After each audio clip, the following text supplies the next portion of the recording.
The winter of 1888 brought more than just snow to the Colorado high country. It brought an unexpected chance at love for a grieving widow whose heart had grown as cold as the mountain winds, and a scarred cowboy who would teach her that the most beautiful things in life often come wrapped in the most unexpected packages. Margaret Maggie Chen had been running the small mountain homestead alone for 4 years, ever since consumption took her husband David and left her isolated 30 miles from the nearest settlement. At 36, she had convinced herself that her life was complete in its simplicity, tending her garden, raising chickens, and maintaining the careful routine that kept grief at a manageable distance. The homestead sat in a hidden valley surrounded by pine forests and rocky peaks, a place of breathtaking beauty that Maggie had stopped truly seeing. She moved through her days with mechanical efficiency, measuring success by tasks completed rather than moments savored, telling herself that this quiet existence was exactly what she wanted. But on a freezing February morning when temperatures dropped so low that ice formed inside the barn, everything changed. Maggie went to check on her horses and discovered a man collapsed in the hay, his body racked with violent shivers, his lips blue with cold, barely conscious, but still clinging to life with stubborn determination. The stranger was tall and broad-shouldered beneath his ice-crusted clothes, with dark hair showing threads of premature silver, and a face that would have been handsome if not for the obvious exhaustion and cold that had pushed him to the edge of survival. But what made Maggie catch her breath were the scars. She could see them even through his torn shirt, raised lines of old tissue crisscrossing his arms and disappearing beneath his clothing, telling stories she couldn't yet read. Her first thought was practical. Get him warm or watch him die. Her second thought, arriving with surprising force, was that she couldn't remember the last time she'd touched another human being, and the prospect both terrified and thrilled her in ways she'd forgotten were possible. Maggie didn't waste time on fear or hesitation. She dragged the semi-conscious man into her cabin, wrestling with his considerable weight and her own limited strength, motivated by a surge of purposeful energy she hadn't felt since David's death. This wasn't just about saving a stranger. This was about remembering what it felt like to matter to someone, even if that someone was too delirious to know she existed. Over the next 24 hours, Maggie fought for the stranger's life, with the same fierce determination she'd once used trying to save her husband, though this time she had the advantage of treating hypothermia rather than consumption. She stripped away his frozen clothing without embarrassment, revealing a body that told complex stories through its scars, some from obvious accidents, others from what looked like deliberate violence, all of them healed, but none of them forgotten. As she worked to warm him with heated stones, thick blankets, and warm broth spooned between barely conscious lips, Maggie found herself talking to him the way she'd once talked to David during his illness, sharing her thoughts, her fears, her observations about the weather and the chickens, and the way ice formations on the window looked like angel wings in morning light. "You're going to survive this," she told the unconscious man as she changed his warming cloths for the 12th time. "I don't know who you are or how you ended up in my barn, but you're not dying on my watch. I've had enough death in this valley to last a lifetime." And that's when you realize this isn't just a rescue story. It's about two people saving each other, which is exactly why you should hit that subscribe button right now, because watching how this widow and this scarred stranger heal each other will restore your faith in second chances. The stranger woke on the second day, his blue eyes focusing slowly on Maggie's face as consciousness returned in stages. She watched awareness dawn in his expression, confusion giving way to embarrassment as he realized he was in an unfamiliar bed, wearing clothes that weren't his, and clearly being nursed by a woman he'd never met. "Ma'am," he said, his voice rough as gravel from disuse and cold, "I'm real sorry for the trouble." He tried to sit up and immediately swayed, weakness overcoming determination. Maggie pressed him back down with surprising firmness. "You should stay right where you are until your body temperature is fully stabilized and you can stand without falling over. I didn't spend 2 days keeping you alive just to have you kill yourself with misplaced pride." The stranger blinked at her directness, then managed a weak smile that transformed his scarred face in unexpected ways. "Yes, ma'am. I appreciate the hospitality. Name's Cole Brennan. Margaret Chen. People call me Maggie." She studied his face, seeing intelligence behind the exhaustion and something else, a bone-deep weariness that spoke of carrying burdens far heavier than physical scars. "What happened to you, Mr. Brennan?" Cole's expression grew guarded, his hand unconsciously moving to trace one of the scars visible on his forearm. "Got caught in the blizzard 2 days ago. I was traveling between ranches looking for winter work when the storm came up faster than expected. Lost my horse when she spooked and ran. Lost my supplies when I fell crossing a frozen stream. After that, I just tried to keep moving until I found shelter." It was a true story, but Maggie sensed it wasn't the complete story. And the scars? Those didn't come from 2 days in a blizzard. Cole met her eyes steadily, making a choice about honesty that would define their relationship. "No, ma'am. Those came from a lifetime of hard work, bad luck, and trying to help people who sometimes didn't want to be helped. But I promise you I'm not a dangerous man, just an unlucky one. But you haven't seen the most important part yet." As Cole's strength returned over the following week, the dynamic in Maggie's cabin shifted in ways neither of them had expected. Despite his obvious weakness, Cole insisted on helping with chores, and Maggie discovered that even injured and exhausted, he possessed skills and knowledge that transformed her daily routines from struggles into manageable tasks. "You've been splitting firewood all wrong," Cole observed on his third day up, watching Maggie struggle with an axe that was clearly too heavy for her frame. "Here, let me show you a technique that uses leverage instead of brute strength." Within minutes, he demonstrated a method that cut Maggie's firewood preparation time in half while requiring a fraction of the effort. Over the following days, he made similar improvements to her water pump, her chicken coop ventilation, and her food storage system, approaching each task with the methodical intelligence of someone who had spent years solving practical problems with limited resources. But what surprised Maggie most was Cole's gentleness with everything he touched.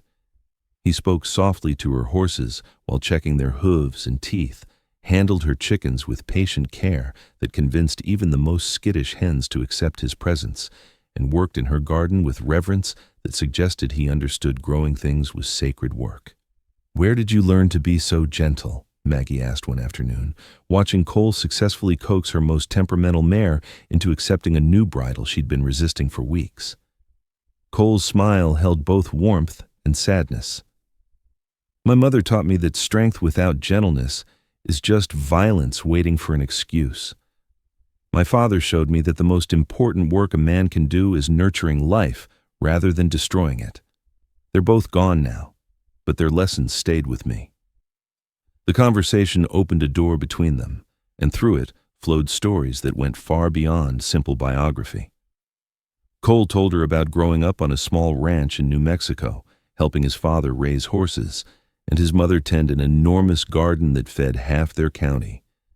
He spoke about the accidents and misfortunes that had left him scarred, pulling a child from a burning building, stopping a runaway wagon, collapsing mine rescue attempts, fights defending people who couldn't defend themselves. Each scar had a story, and none of them involved casual violence or cruelty. Cole's body bore the evidence of a life spent helping others, often at considerable personal cost.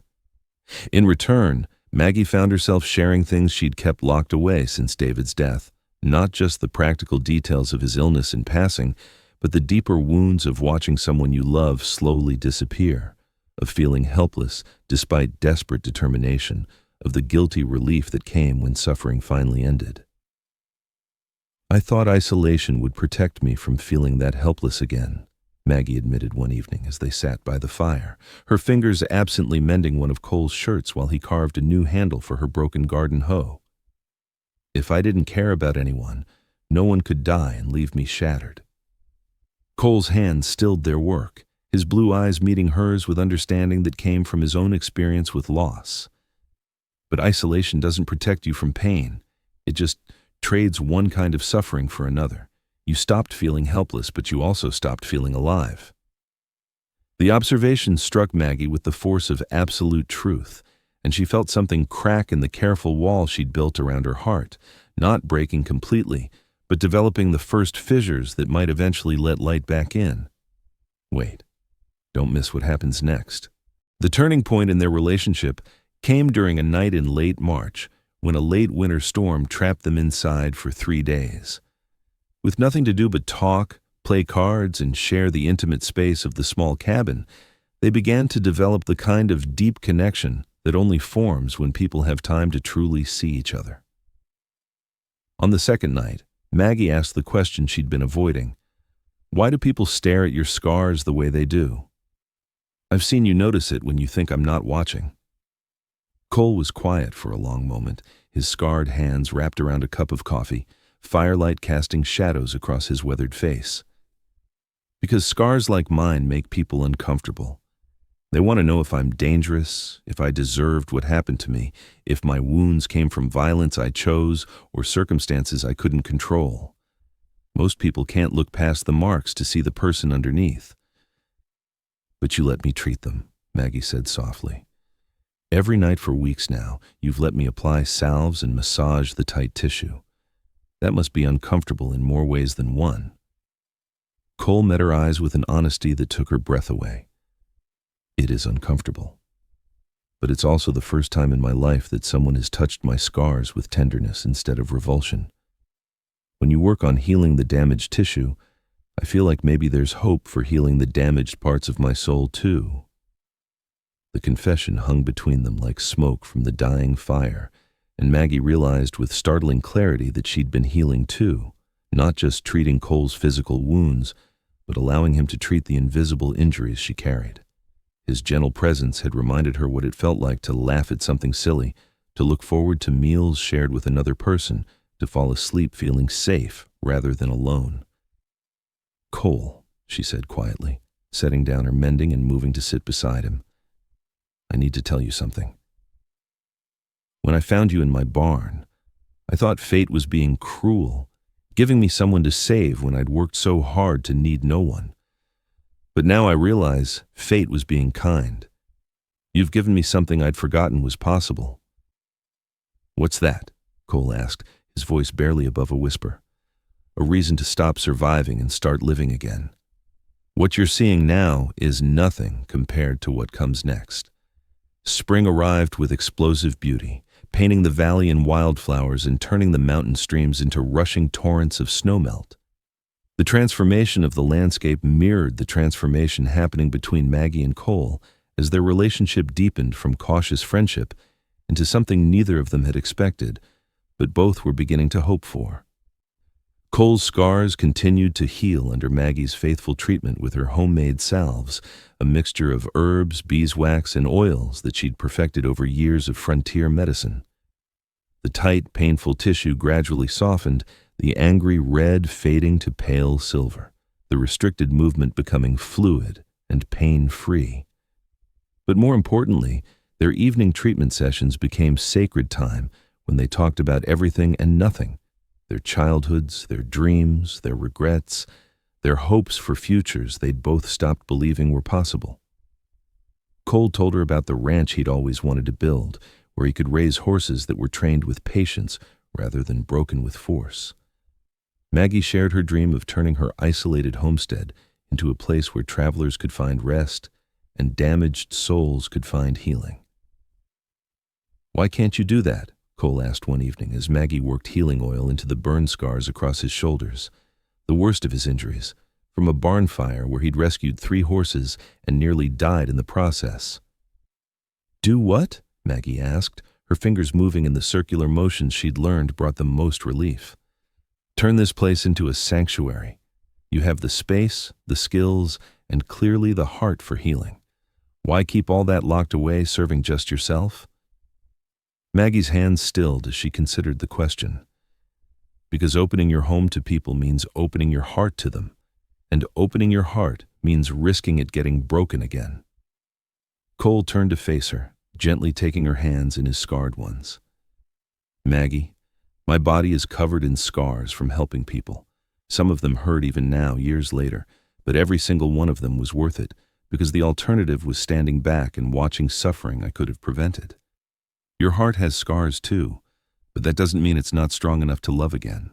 The words broke something open in Maggie, not painfully, but like a dam finally releasing pressure it was never meant to hold forever. She found herself crying for the first time since David's funeral, and Cole simply held her while she released years of accumulated grief, fear, and loneliness. When the tears finally stopped, Maggie felt lighter than she had in years. She looked up at Cole's scarred face and saw not a stranger who had stumbled into her barn, but a partner who had stumbled into her life at exactly the moment she needed him most. "I love you," she said simply, the words coming without calculation or fear. "I love your scars and your gentleness and the way you make me want to be brave enough to live again." Cole's smile was radiant despite the tears in his own eyes.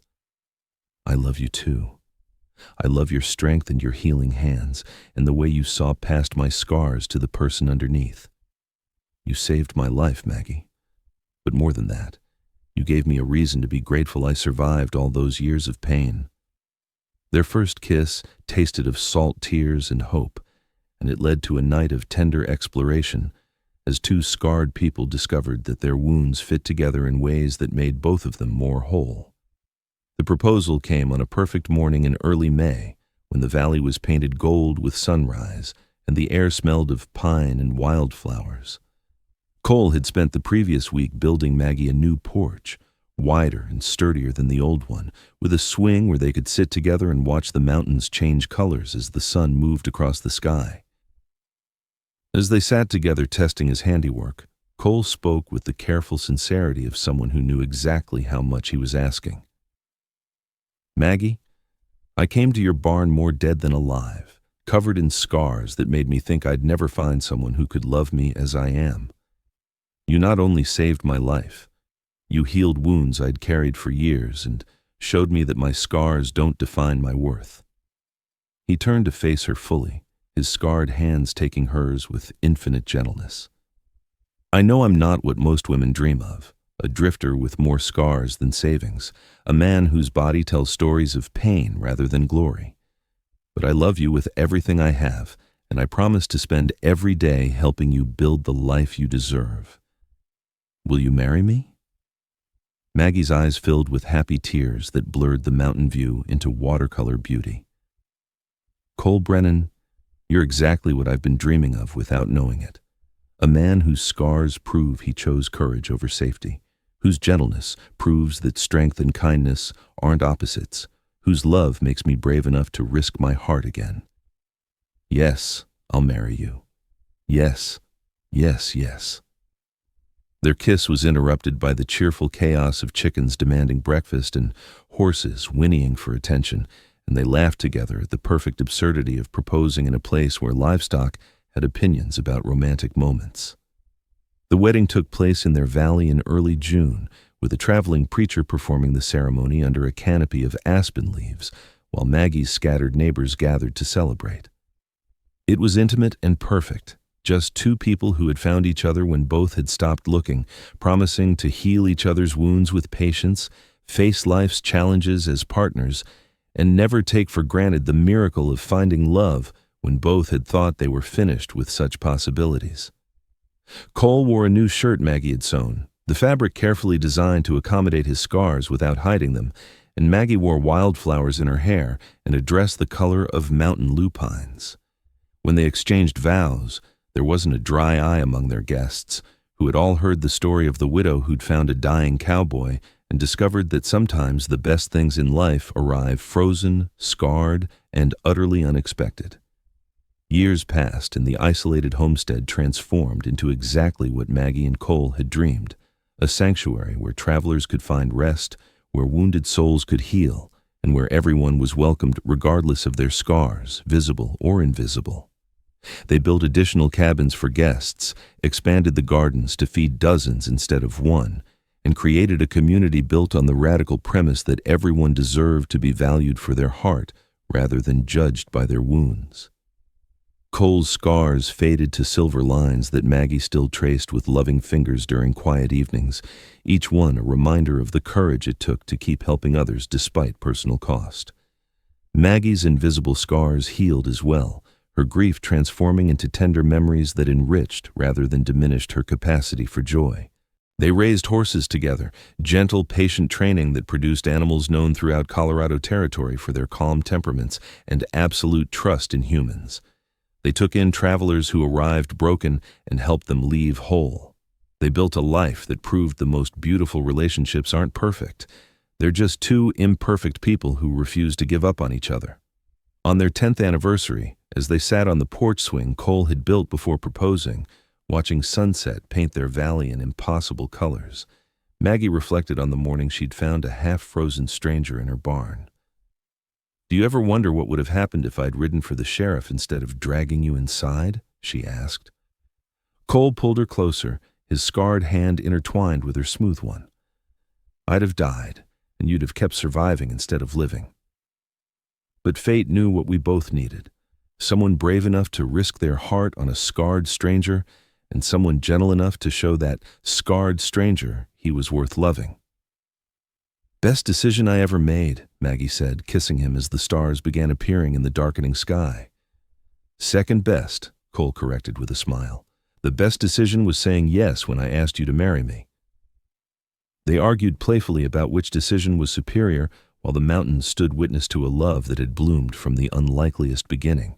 A frozen cowboy, a isolated widow, and the courage it took for both of them to choose healing over hiding. If this story moved you, if it reminded you that the deepest love comes from accepting all of someone, wounds, scars, and imperfections included, then you've found your home. Subscribe to Wild West Romance Stories for more tales of healing, hope, and love that grows strongest when two imperfect people choose to be perfectly imperfect together. From frozen barns to sunset-painted valleys, every story we tell proves that the most beautiful relationships are built not on the absence of scars, but on the courage to let someone help you heal. This is where wounded souls find wholeness, and where love proves that our scars don't define us. They just show we were strong enough to survive and brave enough to love again.